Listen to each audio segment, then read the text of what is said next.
Hey friends, I have another little tip for you. This is using the bone folder. On a couple of videos back, I've done cleaning my tools. So I did a pretty good job of cleaning this one. And I wanted to use my bone folder today and show y'all. What I did is I took a piece of 8.5 by 11 cardstock and I just cut it in half.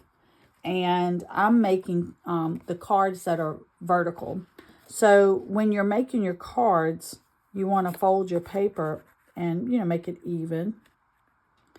And sometimes creasing it like this is just not enough.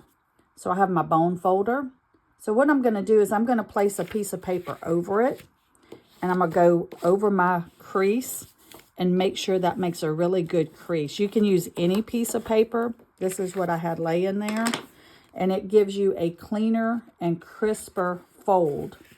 So this is for my card that I'm making, and I use the bone folder. So if you would have went over it like this, sometimes you get like a little crease. So I suggest as a little tip, just to take any piece of paper. It could have, I don't want to use the piece that I cut because I'm going to be using it on a card and I don't want the crease. So when you just go over it like this, and it gives you a better crease. And that's using the bone folder. Thank you so much, and I hope you enjoyed this tip. Share my video. I'd appreciate it. Bye-bye.